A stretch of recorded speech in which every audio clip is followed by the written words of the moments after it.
ওয়ালা তামুতুন্না ইল্লা ওয়া আনতুম মুসলিমুন।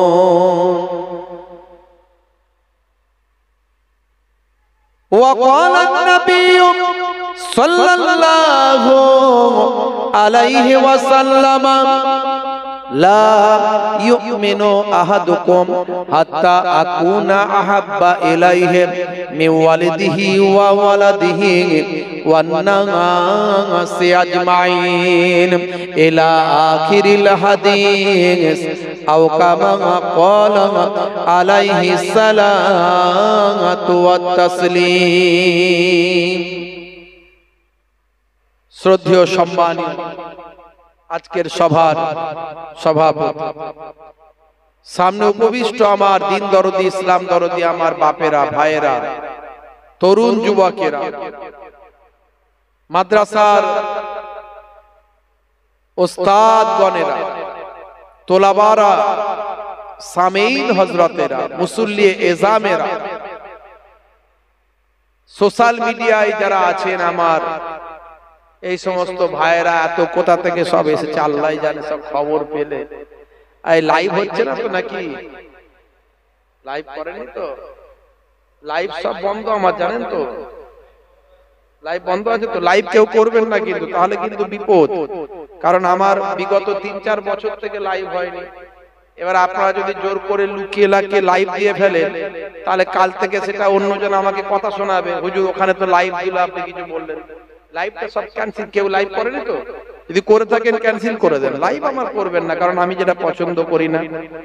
আর এই জন্য ভাঙর টাঙর এলাকায় জলসা নেওয়া বন্ধ করে দিয়েছি আমি। এই মোবাইলে চাপ আর কথা শোনে না, খুব গন্ডগোল হয়ে যায়।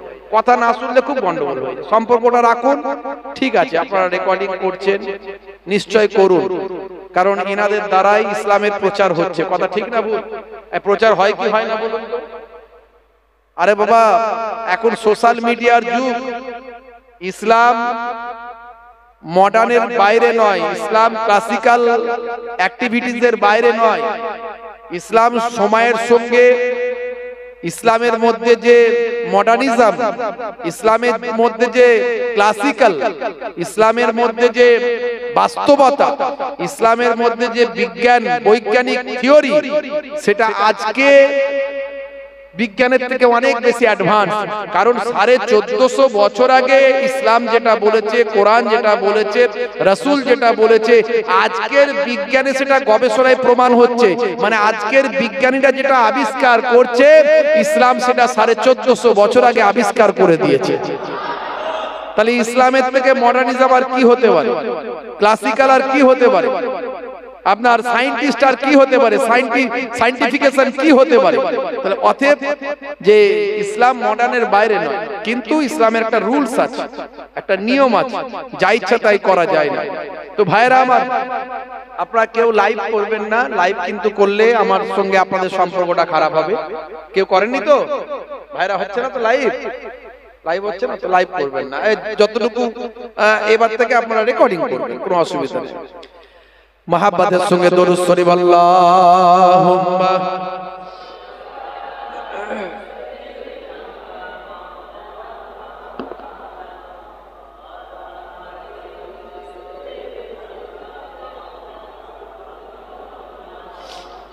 খুবই সংক্ষেপে আলোচনা, সারা রাত্রির ব্যাপার নয়। আমার রাসূলে পাকের একটু বেলাদাত আর সিরাত, এই দুটো জিনিস। একটা হলো জন্ম আর একটা হলো কর্ম। আচ্ছা, কর্ম, জন্ম বাদ দিয়ে কর্ম হয়? যেটা বলেন হয়। আপনারা সবাই বলেন, কারো যদি জন্ম না হয় তার কর্ম কিছু হবে? এক শ্রেণীর মানুষ এই বেলাদাতটা মানতে চায় না, বলে মিলাদ আবার কি। না বুঝে কেউ বলে, আবার কেউ বুঝে গোলমাল করে। কেউ জেগে ঘুমায়, কেউ না জেগে ঘুমায়, কেউ অরিজিনালি ঘুমায়, আবার কেউ জেগে ঘুমায়। অরিজিনাল যে ঘুমাবে তাকে তোলা যাবে, কিন্তু যে জেগে ঘুমাবে তাকে কিয়ামত পর্যন্ত তোলা যাবে? তোলা যাবে না, শুধু জেগে জেগে ঘুমাচ্ছে। আচ্ছা ভাই, যদি মিলাদ না থাকে সিরাত হবে কেমন করে? ঠিক না বল? মিলাদ মানে জন্ম। তো জন্ম যদি নবীর না হয়, তাহলে নবীর কর্মজীবন হবে কি করে? কথা ঠিক না ভুল? এদের বক্তব্য শুধু কর্মজীবন নিয়ে আলোচনা করো, জন্মজীবন নিয়ে আলোচনা করো না। এদের বক্তব্য বলে মিলাদ কেন হবে, মিলাদ চলবে না, মিলাদ বেদাত, মিলাদ অমুক, মিলাদ তমুক। আরে ভাই, মিলাদ মানেটা কি? সাধারণ মানুষকে বুঝিয়ে দাও। মিলাদ মানে হলো নবীর জন্ম। তো নবীর জন্মের কথা কি ইমানদারদের শুনতে ইচ্ছা যায় না? নবীর কেমন করে জন্ম হলো? জন্ম ছাড়া কি কর্ম হয়? কে কাকে বোঝাই বলুন দেখিনি? এখন তো মুফতির ছড়াছড়ি, হুজুরের ছড়াছড়ি, বুঝতে পারছেন? কত রকমের হুজুর, কত রকমের কথা। আখেরি জামানা কিয়ামতের আলামত। বেশি মাথায় ঢোকাতে গেলি মাথায় পোকা এমন কামড় দেবে, গন্ডগোল। আজ এটা কালোটা। আর যদি বলেন না অত বোঝার দরকার নাই, আমার দাদা হুজুর যা করেছে তাই করব, বেঁচে গেলে। দাদা হুজুর যেটা করে ঠিক করেছেন করব, দাদা হুজুর যেটা বলেছেন ঠিক বলেছেন মানব, ব্যাস বেঁচে গেল। আর যদি বলেন না এই হুজুর ওই বলছে, তাহলে কিন্তু গেল, মাথায় পোকা কামড়ে শেষ করে দেবে। আর হুজুরের শেষ নাই, বুঝতে পারছেন? এখন সোশ্যাল মিডিয়ার যুগ, কত রকমের দলিল। কোরআনের আয়াত করছে ঠিক, ব্যাখ্যা করছে ভুল। আপনার ধরার ক্ষমতা নাই, আপনার ধরার ক্ষমতা নেই। আমার কাছে এগুলো সব স্ক্রিনশট করে রাখা আছে। কোরআনের মধ্যে থেকে আমি আপনাকে 2-3 রকমের ব্যাখ্যা দেখিয়ে দেবো, মানে দেখিয়ে দেবো, একটার সঙ্গে আরেকটার পুরো অমিল। তার মানে কি, সাধারণ আমার আপনার মতো হুজুর মৌলবীরা কোরআনের ব্যাখ্যা লিখছে, মানে লিখছে, অরিজিনাল ইবারতটাকে ঠিক রেখেছে, কিন্তু মানের বেলায় পাল্টে দিল, মানের বেলায় পাল্টে দিল, বুঝতে পারছেন? হে তরুণ যুবকেরা, হে আমার বন্ধুরা, শুনে রেখে দিন বাবা, জেনে রেখে দেন। হে মুসলমান, একটু লক্ষ্য করবেন বাপেরা আমার, তরুণ যুবকেরা আমার, মুরব্বিয়ানেরা আমার, আমার আল্লাহ আপনার আমার নবীকে পৃথিবীর জমিনে রাহমাতুল লিল আলামিন করে পাঠালেন, সৃষ্টির শ্রেষ্ঠ করে পাঠালেন, সৃষ্টির মহাশ্রেষ্ঠ করে পাঠালেন, তামাম নবীদের ইমাম করে পাঠালেন। আল্লাহর নবী আল্লাহ রাসূলকে ইমামুল আম্বিয়া করে পাঠালেন। শুধু তাই নয়, হে তরুণ যুবকেরা, হে আমার বন্ধুরা, শুনে রেখে দেন, দয়ার নবীকে সারা কুল কায়নাতের জন্য আমার আপনার নবী, আমার আপনার রাসূলকে রহমত করে পাঠালেন। এর জন্য আমার আল্লাহ সূরা আম্বিয়া আয়াত নাম্বার 107 আমার আল্লাহ কোরআন মাজিদে জানিয়ে দিলেন। সূরাটা খুললি আপনি পাবেন, সূরা আম্বিয়ার ভিতর দেখতে পাবেন। আমার আল্লাহ বললেন, হে আমার নবী, ওমা আরসালনাকা ইল্লা রাহমাতাল লিল আলামিন, আমি আপনাকে রাহমাতুল লিল আলামিন ব্যতীত অন্য কোনো ভাবে নয়, রাহমাতুল লিল আলামিন করেই সৃষ্টি করেছি। ওমা আরসালনাকা, নিশ্চয় আমি আল্লাহ আপনাকে পাঠিয়েছি, ইল্লা রাহমাতাল লিল আলামিন, দয়াময়া ব্যতীত অন্য কোনো ভাবে নয়, দয়াময় করে, দয়ার নবী করে, কুল কায়নাতের জন্য রহমত করে সৃষ্টি করেছি। জোরে বলুন। বন্ধুরা আমার, তরুণ যুবকেরা আমার, আমার আপনার নবীর হৃদয়ে কত দয়া, আমার আপনার নবীর হৃদয়ে কত মায়া। হে তরুণ যুবকেরা, হে আমার মুরব্বিয়ানেরা, শুনে রেখে দিন বাবা, জেনে রেখে দিন। আপনারা ঘটনাগুলো শুনেছেন, আমি ঘটনার ওয়াজ আপনাদের মাঝখানে করব না। এই ঘটনাগুলো আপনারা শুনেছেন, সেসব ঘটনার বক্তব্য আমি দেব না। খালি ঘটনার জন্য তো আমার নবী পৃথিবীর জমিনে আসেন নাই, আমার আপনার নবী পৃথিবীর জমিনে এসেছেন পৃথিবীর জীবনটাকে, মানুষগুলো বদলানোর জন্য, পৃথিবীটা পরিবর্তন করার জন্য, আল্লাহর একত্ববাদকে প্রচার করার জন্য, ন্যায় নীতিবান একটা সমাজ তৈরি করার জন্য, একটা নিষ্ঠার জীবন যাপন মানুষকে দেওয়ার জন্য, একটা সুষ্ঠু সমাজ তৈরি করার জন্য, একটা ভাই আমার মূল্যবান জীবন আপনাকে উপহার দেওয়ার জন্য, আল্লাহর নীতি নৈতিকতা, আল্লাহর নৈকট্য হাসিল করার জন্য, আল্লাহর নবীকে মানার জন্য, হে তরুণ যুবকেরা, এই জীবনটা হবে সুন্দর, এই জীবনটা হবে সুসংগত, এই জীবনটা হবে সুসংগঠিত, এই জীবনটা হবে শৃঙ্খলাবদ্ধ। আমার আপনার নবী একটা সুস্থ পরিবেশ, সুস্থ সমাজ পৃথিবীর মানুষকে দেবার জন্য এই পৃথিবীর জমিনে আগমন করেছে। তাহলে নবীর শুধু ঘটনা বলে শেষ করে দিলে হবে না। আল্লাহর নবী হাই হরিণ নবীর সঙ্গে কথা বলেছে, গাছ কথা বলেছে, আপনার সাপে কথা বলেছে, আল্লাহর নবীর এই সব ঘটনার কথা বলে আমি শুধু শেষ করে দিয়ে চলে গেলাম। আপনি বললেন মাশাআল্লাহ, কিন্তু এখান থেকে কি শিখলাম, কি নিলাম, কাল থেকে নিজেদের জীবনে কি পরিবর্তন ঘটাবো? নবীজির আলোচনা শুনলে আমাদের তো কিছু পরিবর্তনের দরকার। কি পরিবর্তন আনবো? হে তরুণ যুবকেরা, হে আমার বন্ধুরা, শুনে রেখে দিন বাবা, জেনে রেখে দেন, আপনার আমার নবী, আপনার আমার পয়গম্বর, দয়ার নবী রাহমাতুল লিল আলামিন একটা সুন্দর জীবন যাপন দেওয়ার জন্য পৃথিবীর জমিনে আগমন করলেন। যেদিনে পৃথিবীর জমিনে এলেন, হে তরুণ যুবকেরা, আইয়ামে জাহিলিয়াতের কারণে মানুষ জাহিলিয়াত অন্ধকারাচ্ছন্ন সমাজ ব্যবস্থার থাকার কারণে যে সময় মাইট ইসরাইল জোজার মূল্যক তাগর এমন কোন অন্যায় ছিল না যা মানুষ সে সময় করে না।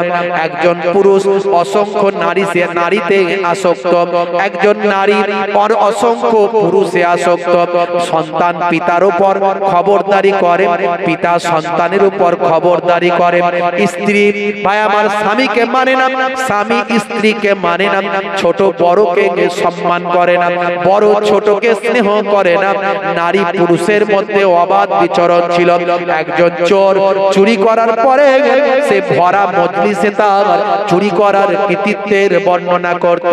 একজন খুনি ভাই আমার খুন করার পরে, মার্ডার করার পরে ভরা মজলিসে সে নিজের মার্ডার করার গুণকীর্তন প্রশংসা করত। তাই শুনে মানুষ অবাক হয়ে যেত। এই রকম একটা অন্ধকারাচ্ছন্ন সময়, হে তরুণ যুবকেরা, সেই সময় একজন মানুষকে যদি কেউ হত্যা করে, তার বদলা নেওয়ার জন্য 100 মানুষকে হত্যা করত। এই রকম ভয়ঙ্কর সময় ছিল। আজকের কথা ভাবুন, এর থেকে আরো কত গুণ ভয়ঙ্কর সময় সেই সময় ছিল।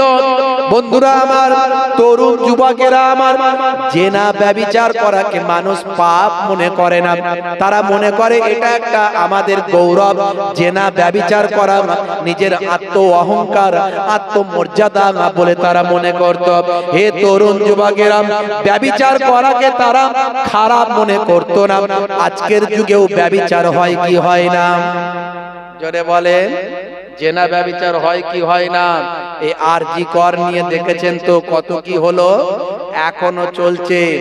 রাত জাগো মেয়েরা, রাত পাহারাই মহিলারা, রাতের পর রাত মহিলারা বলছে justice, we want justice, we want justice, we want justice.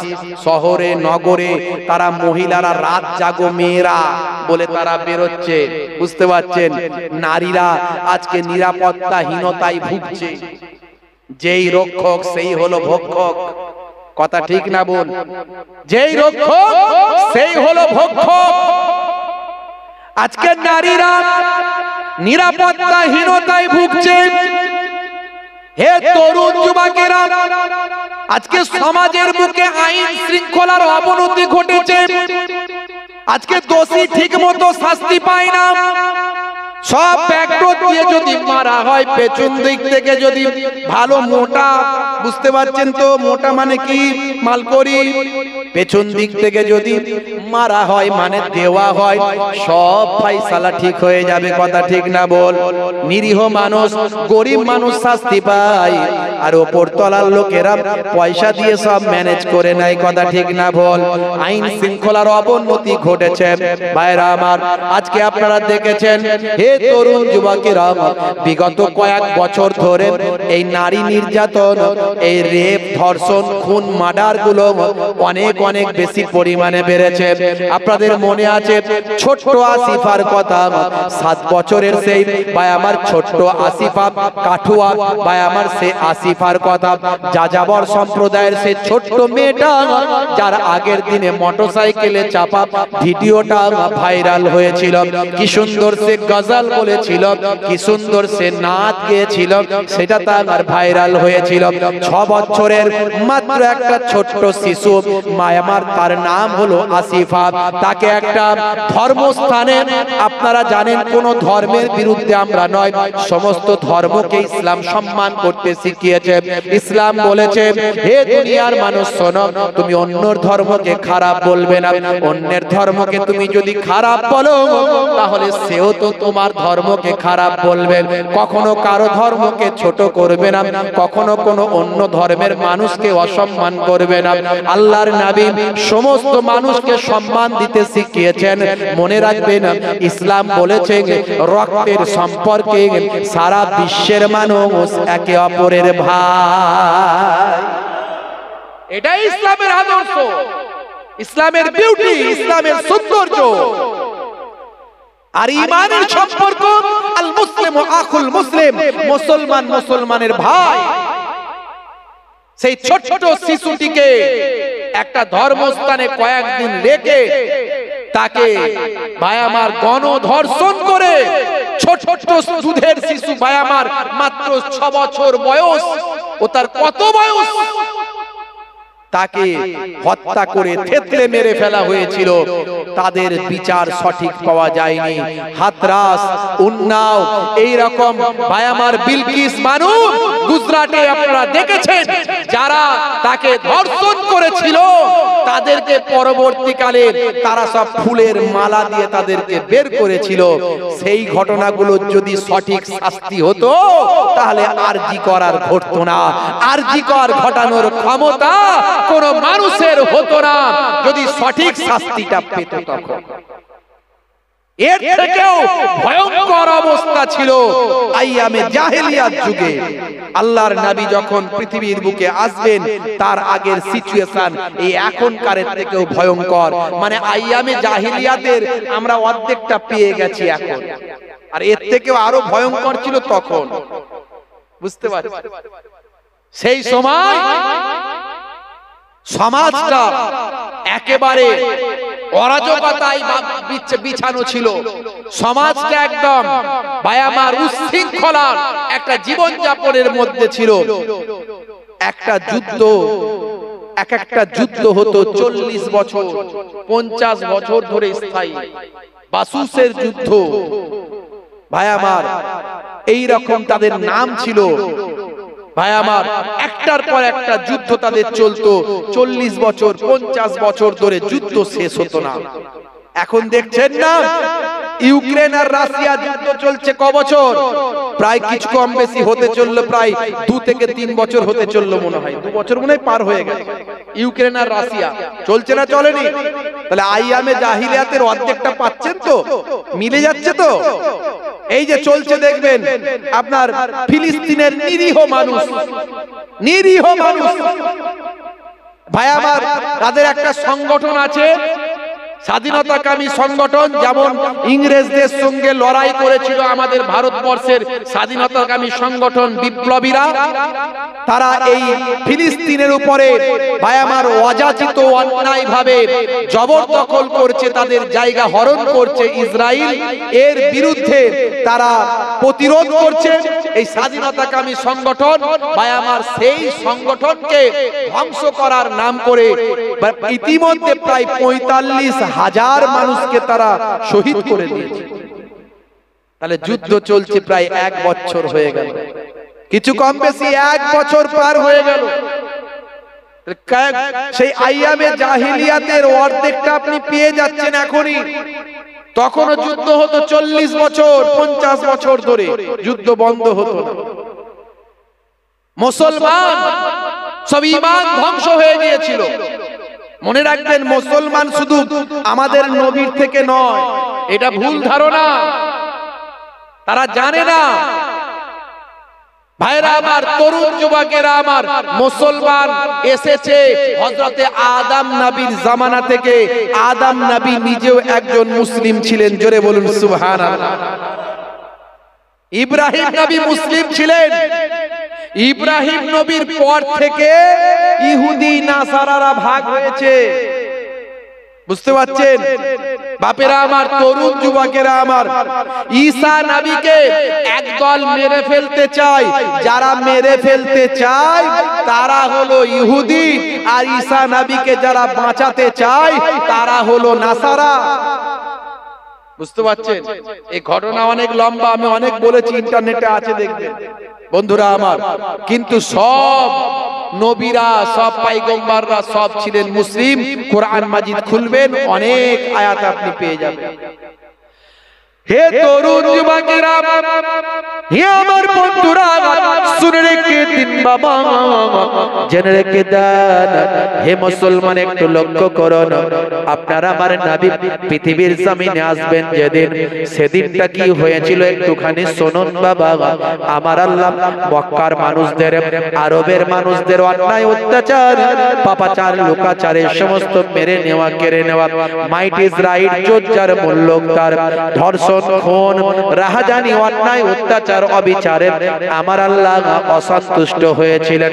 অসন্তুষ্ট হওয়ার কারণে দীর্ঘদিন ধরে আমার আল্লাহ আসমানে রহমতের দরজায় তালা মেরে দিয়েছিলেন।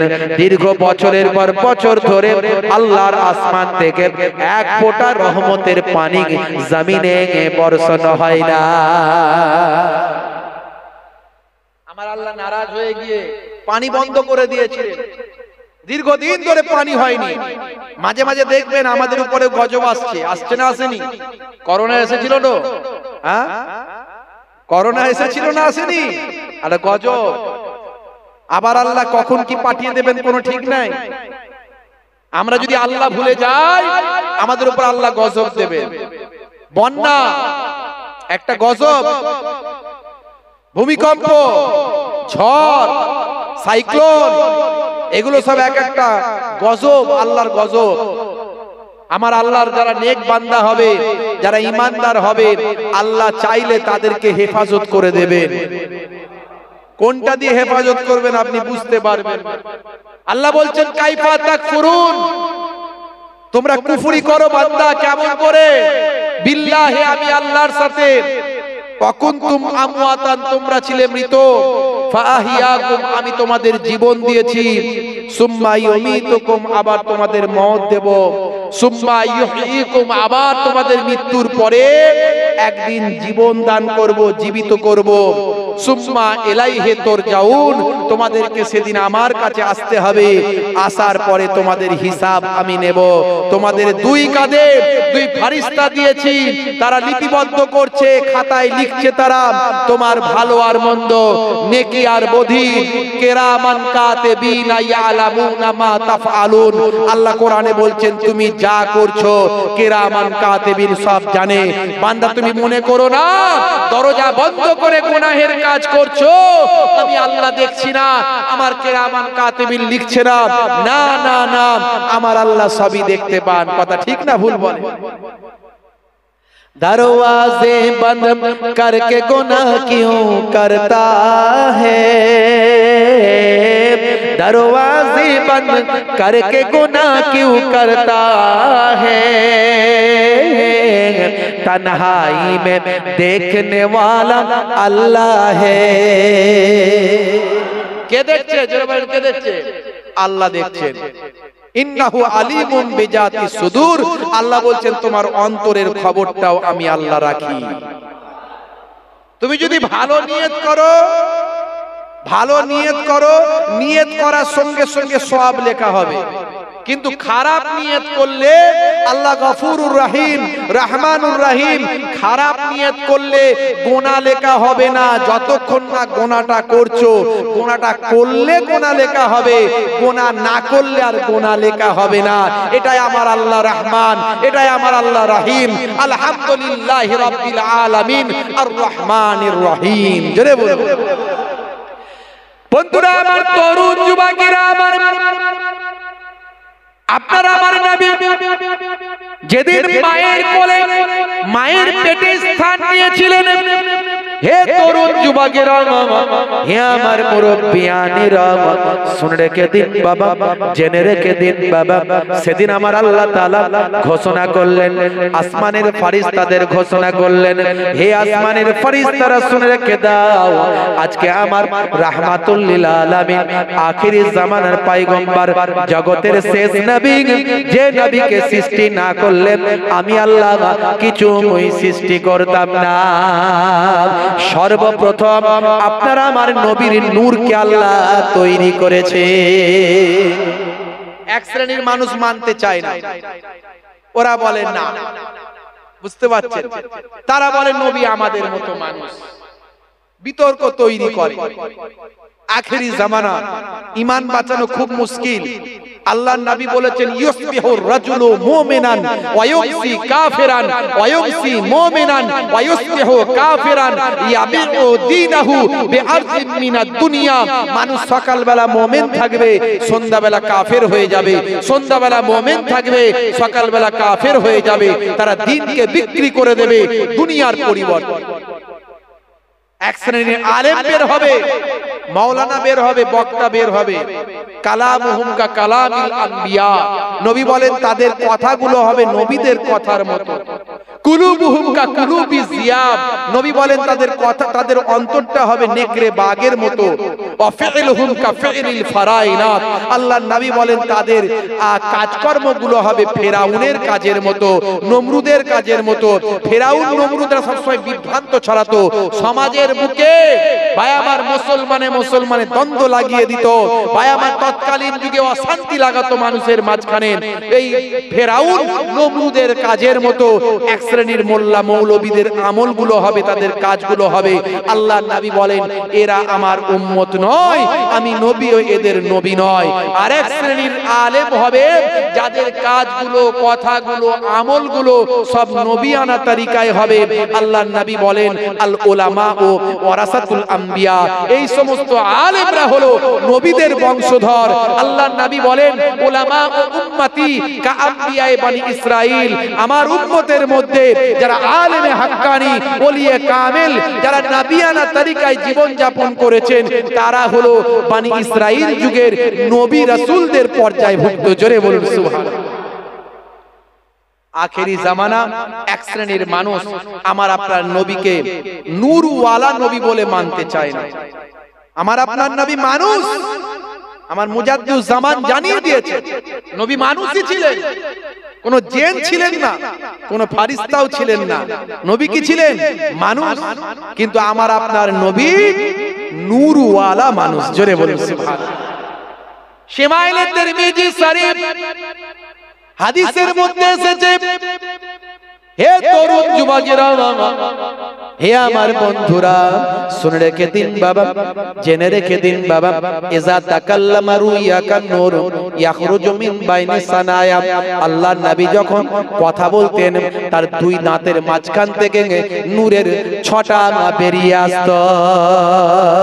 একবারে তিরমিজি শরীফের হাদিস, 86টা হাদিস থেকে বললাম। আল্লাহর নবীর শরীরে যে নূর ছিল, নূরওয়ালা মানুষ, এ ব্যাপারে অনেক দলিল পাওয়া যায়। আল্লাহর নবী নিজে বলেছেন সবচেয়ে আগে আদম সৃষ্টি হওয়ার আগেও আমি রাসূলের নূরকে আল্লাহ তৈরি করেছেন। একেবারে 86টা হাদিস থেকে প্রমাণ পাওয়া যায়। তারপরও এক শ্রেণীর মানুষ বলে নবী আমাদের মতো মানুষ। তাহলে আমরাও গুনাহ করি, আমাদেরও রেগে যায়, আমরাও বাজে কথা বলে ফেলি, আমরাও অন্যায় কাজ করে ফেলি। এর দ্বারা কি বোঝাচ্ছ তুমি? নবীও তাই নাকি? হ্যাঁ, নবীরা হলো বেগুনাহ মাসুম, তা তুমি আমাদের মতো মানুষ কি করে বলছো? আখেরি জামানায় কত রকমের দল মত বেরিয়েছে। বলছে নবীর মিলাদ করা যাবে না, ঈদে মিলাদুন নবী বলা যাবে না। বলছে ঈদ থাকলে তো নামাজ থাকবে, তাহলে ঈদে মিলাদুন নবীর নামাজ কই? কি যুক্তি দিচ্ছে দেখেছেন? কত রকমের যুক্তি। হ্যাঁ, বলছে আল্লাহর নবী দুটো ঈদ করে দিয়ে গেছেন, ঈদুল ফিতর, ঈদুল জুহা, ঈদুল আজহা, এই দুটো ঈদেতেই নামাজ আছে। হ্যাঁ, ঈদ থাকলেই নামাজ থাকবে, ঈদ থাকলেই নামাজ থাকবে, তাহলে ঈদে মিলাদুন নবীতে নামাজ কই? শুধু বোঝার ভুল, ব্যাখ্যার ভুল আর দলবাজি, এই কয়েকটা জিনিসের জন্য এত দ্বন্দ্ব। তাহলে মুসলমানদের মধ্যে দ্বন্দ্ব হওয়ার কথা নয়। সবাই জানে আরবিতে ঈদ মানে হলো খুশি। মিলাদ, মিলাদ মাউলুদ বেলাদাত, ওলেদা, ওলেদা থেকে মাউলুদ, মিলাদ বেলাদাত, সেখান থেকে মাউলুদ হয় আমার জন্ম, নবীর জন্মে।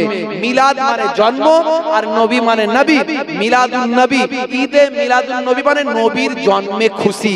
আচ্ছা বলুন তো, নবীর জন্মে মুসলমান খুশি হবে না দুঃখ পাবে? জোরে বলে। তার দুঃখ পাবেটা কে? নবীর জন্মে দুঃখ পায় কে? জোরে বলেন। শয়তান। কে পায়? নবীর জন্মের দিনে শয়তান দুঃখ পায়। কথা ঠিক না ভুল? নবীর জন্মে খুশি হয়েছিল আবু লাহাব, ঘোষিত জাহান্নামী। কি? তাব্বাত ইয়াদা আবি লাহাব ওয়া তাব, আবু লাহাবের হাতগুলো ধ্বংস। আল্লাহ কোরআনে বলেছে না, তাব্বাত ইয়াদা আবি লাহাব ওয়া তাব, আছে না নাই? সে আবু লাহাব যখন আল্লাহর নবীর জন্ম পৃথিবীতে হলো, আবু লাহাবের দাসী সুয়াইবা তখন গিয়ে আবু লাহাবকে খবর দিল, হে আমার মনিব, আপনার একটা ভাতিজা হয়েছে। আমার নবীর খুশিতে, নবীর জন্মের খুশিতে আবু লাহাব আগুলের ইশারা করে বলেছিল, আমি আজ বড় খুশি, আমার ভাতিজা হয়েছে, যাও সুয়াইবা, তোমাকে আমি মুক্ত করে দিলাম। এই আগুল দিয়ে, শাহাদাত আগুল দিয়ে ইশারা করে খুশি হয়েছিল। আবু লাহাবের মৃত্যুর পরে আল্লাহর নবীর সাহাবী স্বপ্নে দেখছে, আবু লাহাবকে কেমন আছো? হ্যাঁ, কেমন আছো? বলে আমি খুব কষ্টের মধ্যে আছি, আমার সারা শরীরটা জাহান্নামার আগুন দিয়ে পুড়িয়ে দেওয়া হয়, এমন জুতো জাহান্নামার পোড়ানো হয়, সারা শরীর টকবক করে ফোটে, কিন্তু সপ্তাহে একদিন আমার এই আগুন থেকে আল্লাহ ওই আমি আমার ভাতিজার খুশিতে ইশারা করে আমার দাসীকে মুক্ত করেছিলাম, আমার ভাতিজার আগমনে আমি খুশি হয়েছিলাম। এই আগুনটা আমার মুখের ভিতর দিয়ে আমি চুষলে আমি ঠান্ডা রসদ পাই, ঠান্ডা আস্বাদ পাই, তাতে আমার শরীরটা ওই একদিন ঠান্ডা, শীতল এবং শান্ত থাকে, ওই দিনে আমি আরাম পাই। এই আগুন দিয়ে ইশারা করেছিলাম আমার নবীর, আমার ভাতিজার জন্মের খুশিতে আমার দাসীকে মুক্ত করেছিলাম। এই জন্য আগুনটা আমার মুখে দিলে আমি ঠান্ডা রসদ পাই, ঠান্ডা আস্বাদন পাই, ঠান্ডা আমি সুস্বাদু একটা রস পাই, যাতে আমার শরীরটা ওই দিন শান্ত হয়ে যায়। তাহলে খুশি হয়ে ইশারা করে মুক্ত করেছে, তার জন্য আল্লাহ তাকে এই আরাম তাকে দিচ্ছে জাহান্নামার ভিতরেও, জাহান্নামার কষ্টের মধ্যেও। নবীর সাহাবীর হাদিস, নবীর সাহাবী হাদিসটা বর্ণনা করেছেন, পৃথিবীর কোনো আলেম মোল্লা মৌলবী কেটে দিতে পারবে না। সারা বিশ্বের যত আলেম ওলামারা আছেন সর্বজন বিদিত এই ঘটনা আপনারা শুনেছেন। তাহলে নবীর খুশিতে, নবীর জন্মের খুশিতে যদি আবু লাহাবের মতো একজন জাহান্নামী সেও যদি স্বস্তি পায়, ওই আগুন দিয়ে ইশারা করেছিল বলে, আর নবী যেদিনে জন্ম হয়েছে সেদিনে যদি উম্মতে মুহাম্মাদি খুশি হয়, তার জন্য আল্লাহ খুশি হবেন না আল্লাহ রাগান্বিত হবেন? তার জন্য আমরা জান্নাতের আরাম পাবো না জাহান্নামের শাস্তি পাবো? তার জন্য ঈমানদার খুশি হবে না ঈমানদার দুঃখিত হবে? তার জন্য ঈমানদার আল্লাহর নবীর আগমনে খুশি হলে আল্লাহর করুণা রহমত তার উপর অবতীর্ণ হবেই হবে ইনশাআল্লাহ। জোরে হবে না? ভাইরা আমার, তরুণ যুবকেরা আমার, মুরব্বিয়ানেরা আমার, এবার আসুন একটু ছোট্ট করে বলে দিই, কথা যখন বেরিয়েছে, কারণ এইগুলো নিয়ে তো বিতর্ক। যখনই এই মিলাদুন নবী আসবে, রবিউল আউয়াল মাস আসবে, এক শ্রেণীর মানুষ ঈদে মিলাদুন নবীর বিরোধিতা করবে। যখন শবে বারাত আসবে বিরোধিতা করবে। যখন সবে মেরাজ আসবে বিরোধিতা করবে, যখন রমজান মাস আসবে তারাবি 20 রাকাত না 8 রাকাত নিয়ে গন্ডগোল চলবে। আরে ভাই 20 রাকাত যদি আমরা পড়ি, 8ও পড়া হলো, আরো এক্সট্রা পড়ে 20 করা হলো, গন্ডগোল কোথায়? তুই পড়ছিস পড় না, অন্যজনের আমল কমাচ্ছিস কেন? কথা ঠিক না ভুল? মানে আমিও কমাবো, অন্যজনটাও কমিয়ে 12টা বাজিয়ে দেবো, এই চিন্তা ভাবনা কিছু মানুষের। ভাইরা আমার, তরুণ যুবকেরা আমার, মুরব্বিয়ানেরা আমার, বাপেরা আমার, আল্লাহ রাব্বুল আলামিন কোরআন মাজিদে সূরা ইউনূস 58 নম্বর আয়াত আমার আল্লাহ বলছেন, কোরআন মাজিদ খুলুন ভাই আমার, একটু তলার দিকে যাবেন, আপনি পেয়ে যাবেন 58 নম্বর আয়াতে গিয়ে আপনি পাবেন আমার আল্লাহ বলছেন, কুল বিফাদলিল্লাহি ওয়া বিরাহমাতিহি, হে আমার নবী আপনি বলে দিন তারা যেন আল্লাহর ফজল এবং আল্লাহর রহমত এটা যেন পেয়ে, ফাবিযালিকা তারা যেন এটা পেয়ে, ফায়াফরাহু তারা যেন খুশি হয়ে যায়, তারা যেন আনন্দিত হয়। আল্লাহ বলছেন রহমত এবং আল্লাহর ফজল, আল্লাহর করুণা এবং আল্লাহর রহমত যেন মানুষ পেয়ে, তা আপনার ইমানদারেরা পেয়ে, মুসলমানেরা পেয়ে তারা যেন খুশি হয়। তাহলে একদিকে আল্লাহর ফজল আর একদিকে আল্লাহর রহমত, এই দুটো পেয়ে মানুষকে খুশি হওয়ার জন্য আল্লাহর নির্দেশ কোরআন মাজিদে আছে। সূরার নাম সূরা ইউনূস, আয়াত নাম্বার হলো 58। জোরে বলুন। তাহলে রহমত পেয়ে খুশি হওয়ার নির্দেশ কার? জোরে বলেন কার? আল্লাহর রহমত কিছু পেলে আপনি খুশি হবেন, এই নির্দেশ কার? ওয়া আম্মা বিনি'মাতি রাব্বিকা ফাহাদ্দিস। কি কথা ঠিক না ভুল? তুমি আল্লাহর রহমত, আল্লাহর প্রশংসা করে আল্লাহর নিয়ামতের শুকরিয়া প্রকাশ করো। তাহলে নিয়ামত পেলে শুকরিয়া করবেন, খুশি করবেন, এর নির্দেশ কার? আল্লাহর। এখন বলুন তো, আমার আপনার নবী রহমত না রহমত নয়? জোরে বলেন, রহমত না রহমত নয়? রহমত তো প্রমাণ, আমার আপনার নবী রহমত যে তার প্রমাণ। সূরা আম্বিয়া আয়াত নাম্বার হলো 107। কোরআন মাজিদ থাকে, খুলে ফেলুন, নিচের দিক থেকে একটু উঠবেন, উপর দিক থেকে একটু নামবেন, দেখতে পাবেন সূরা আম্বিয়া আয়াত নাম্বার হলো 107। এই 107 নাম্বার আয়াতে গিয়ে আপনি খুঁজে পাবেন আল্লাহ বলছেন, হে নবী জান শুনে রেখে দিন, ওয়ামা আরসালনাকা ইল্লা রাহমাতাল লিল আলামিন। হে নবী আমি আপনাকে রাহমাতুল লিল আলামিন করে পাঠিয়েছি, সারা কুল আলামের জন্য রহমত করেছি। ওখানে বললেন রহমত পেয়ে মুসলমানরা খুশি হও, আর এখানে বললেন নবী তোমাকে রহমত করেছি। তাহলে নবী যদি রহমত হয়, মুসলমানরা খুশি হবে, অর্ডার কার? জোরে বলেন, অর্ডার কার? আল্লাহর অর্ডার, খুশি হও। আর এরা বলছে খুশি করা যাবে না, ঈদ করা যাবে না। ঈদ মানেই তো খুশি, ঈদ মানেই নামাজ নয়, ঈদ মানে নামাজ নয়। আরবি ডিকশনারি খুলুন, গুগল আছে, গুগল আছে। ঈদ মানে নামাজ নয়, ঈদ মানে খুশি। খুশি বুঝতে পারছেন? আরবি শব্দ আউদ, আউদ থেকে এসেছে ঈদ, যার অর্থ হলো বারবার আসা। বুঝতে পারছেন? ঈদ মানে হলো খুশি। তাহলে নবী এসেছেন, নবীর জন্য খুশি হওয়ার নির্দেশ আল্লাহ দিয়েছেন কোরআন মাজিদে। জোরে হবে না আর একবার? আর জোরে হবে না? ভাইরা আমার, তাহলে খুশি হবে ইমানদারেরা, মুসলমানেরা। খুশি হবে না একমাত্র কে? জোরে বলেন, শয়তান খুশি হবে না। এখন আপনি যদি নবীর আগমনে খুশি না হন, তাহলে বুঝে নিতে হবে আমার বলার কিছু দরকার নাই। কারণ আমি তো দ্বন্দ্ব চাই না। মুসলমান মুসলমানের দ্বন্দ্ব করবে, ঝগড়া করবে, এটা কখনো ইসলাম চাই না। ইন্নামাল মুমিনুনা ইখওয়াত, মুমিনরা হলো একে অপরের ভাই। জোরে বলুন সুবহানাল্লাহ। আরে আপনি যে দলে আছেন থাকেন না, কেন দলবাজি করতে গিয়ে সামান্য সামান্য ব্যাপার নিয়ে চায়ের দোকানে বসে কুটুক্তি করে ঝগড়া অশান্তি করছেন? আপনার যেমন দলিল আছে, আমার কি দলিল কম আছে? আপনার থেকে বেশি আছে। কেন দ্বন্দ্ব করতে যাচ্ছে? দেওয়ালে পিঠ ঠেকে গেছে, হ্যাঁ দেওয়ালে পিঠ ঠেকে গেছে, কেন দ্বন্দ্ব করছেন? আপনি আপনারটা নিয়ে থাকুন না ভাই। ফতোয়াবাজি কেন করতে যাচ্ছেন? আখেরি জামানা, মুসলমানের মধ্যে মিল নাই, ঐক্য নাই, ইত্তেহাদ নাই। আপনারা জানেন একটা ওয়াকফ বিল আসতে চলেছে, কেন্দ্র থেকে পারমিশন হতে চলেছে।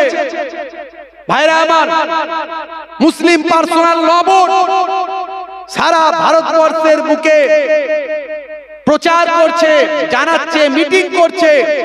গত কয়েকদিন আগে কলকাতাতেও মিটিং করেছে মুসলিম পার্সোনাল ল বোর্ড। তাদের সদস্যরা সারা ভারতবর্ষ থেকে এসে তারা বলছেন এই যে ওয়াকফ সম্পত্তি, এই সম্পত্তি কাদের? ওয়াকফের সম্পত্তি হলো আমাদের বাপ চোদ্দ পুরুষ, আমাদের দাদু পরদাদু তাদের রেখে যাওয়া সম্পদ।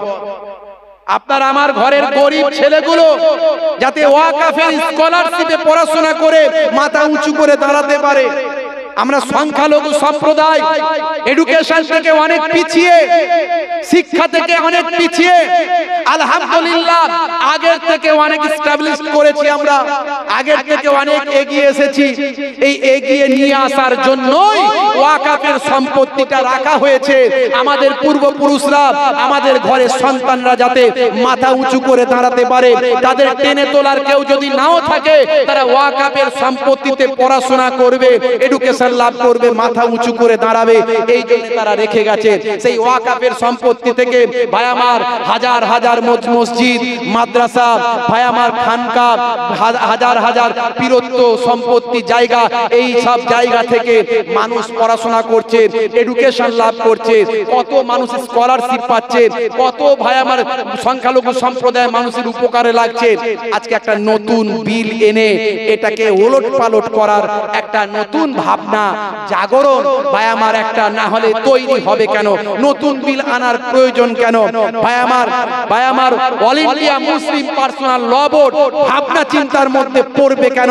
তারা মিটিং মিছিল করবে কেন? নিশ্চয় ডাল মে কুছ কালা হ্যায়, এই জন্যই তারা মিটিং শুরু করেছে। আজকে সেই ওয়াকফের বিল যদি চলে আসে, হতে পারে আজকে আমরা যেভাবে ওয়াকফের সুযোগ সুবিধাগুলো আমাদের বাপ চোদ্দ পুরুষের রেখে যাওয়া, সেখান থেকে কিছু কেমন হলেও তো আমাদের ঘরের সন্তানেরা পায়। সেটা আগামী দিন কি হবে এটা ভাবনার বিষয়। অনেক মসজিদ, মাদ্রাসা, অনেক কিছু আছে, অনেক প্রতিষ্ঠান আছে, অনেক ভাই আমার এডুকেশন আছে, অনেক শিক্ষা প্রতিষ্ঠান আছে, সেগুলো সব কি অবস্থা হবে এই চিন্তায় মানুষ অস্থির। আর তুমি এখানে দেওবন্দি, তবলিগ, ফুরফুরা, বেরলভি, আহলে হাদিস, লামাযহাবি, মাথায় কোন টুপি পরবো, জুব্বা কেমন পরবো, মাথায় খালি মাথায় নামাজ পড়বো না মাথায় টুপি দিয়ে নামাজ পড়বো, এই ঈদুল মিলাদুন নবী চলবে না চলবে না, ঈদের দিনে খুশি করব না করব না, তারাবি 8 রাকাত করব না 20 রাকাত করব, এ বলছে অত দরকারি নাই, নামাজও পড়বো না, তারাবিও পড়বো না, জুব্বাও গায়ে দেব না, টুপিও গায়ে দেব না। তোরা মারামারি মিটলে, ঝগড়া মিটলে বলিস, তখন যেটা বলবি সেটা করব। যা কথা ঠিক না ভুল? এত দ্বন্দ্ব করলে সমাজের শিক্ষিত ছেলেগুলো বলবে তোদের দ্বন্দ্ব মিটলে তারপরে বলিস। এতে ইসলামের উপকার হবে না ক্ষতি হবে?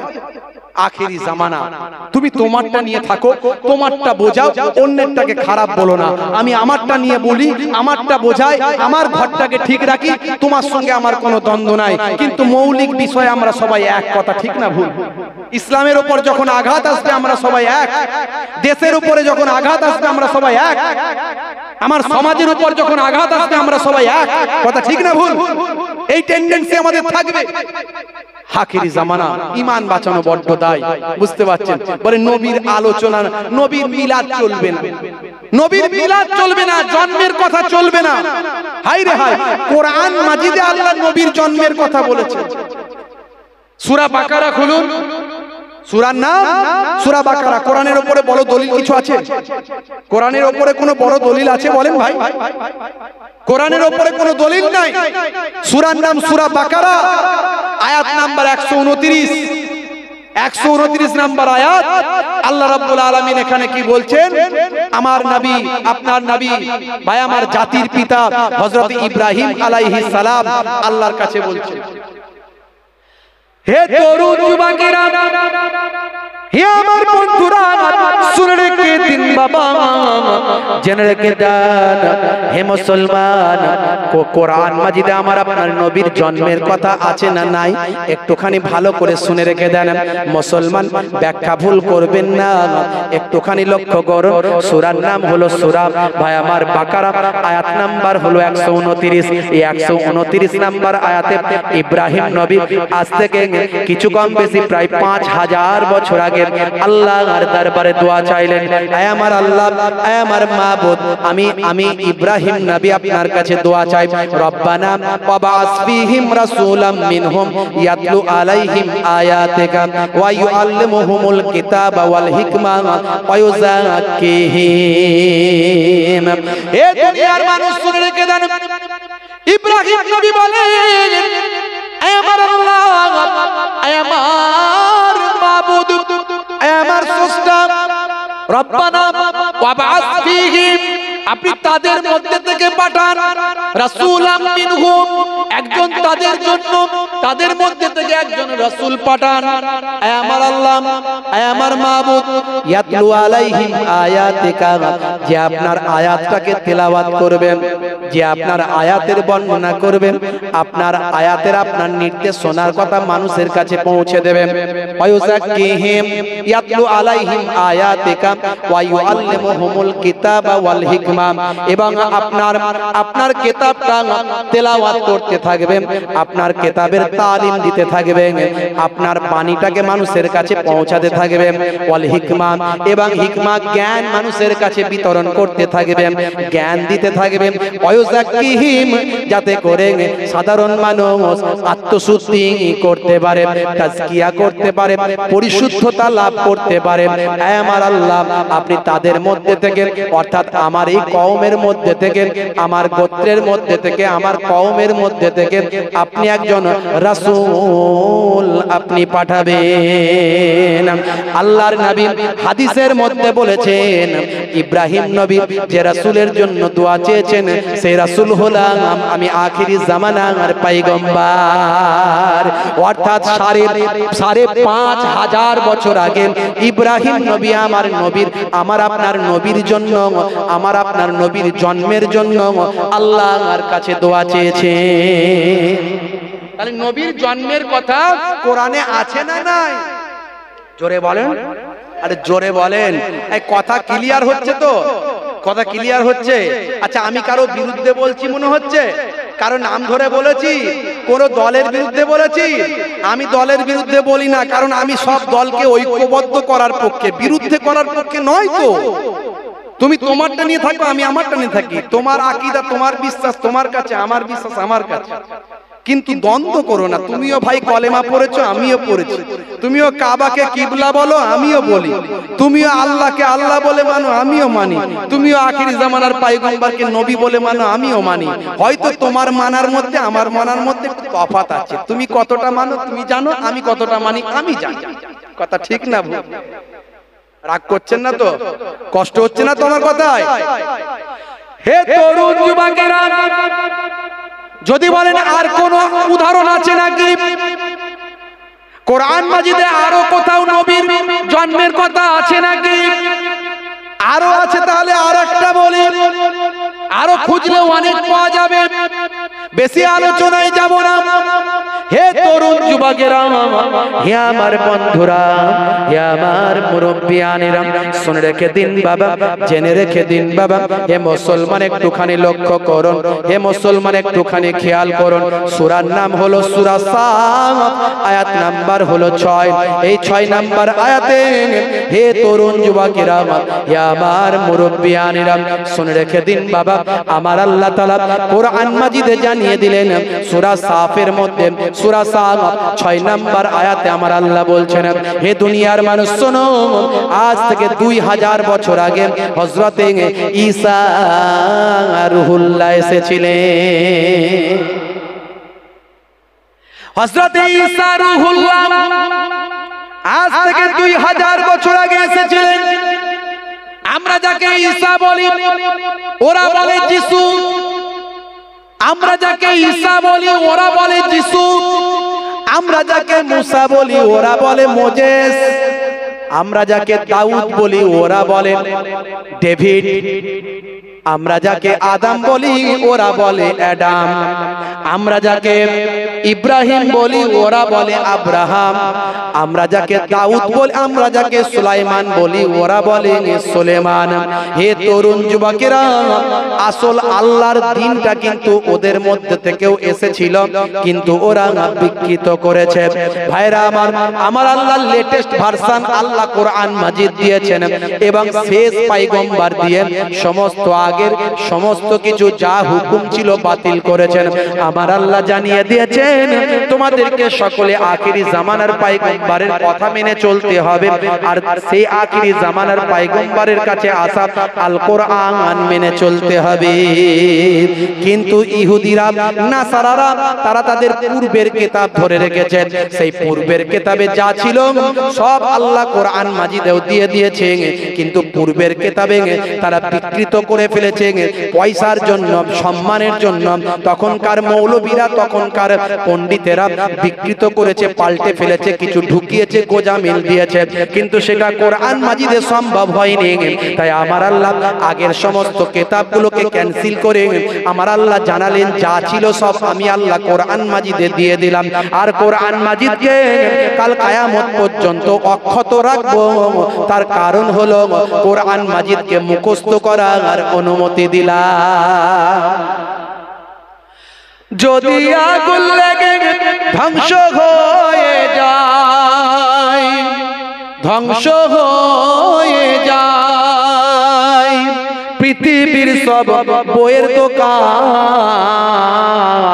তবু বিশ্ব থেকে হারাবে না পবিত্র কোরআন। জোরে হবে না, জোরে হবে না। করবে কেমন করে কোরআন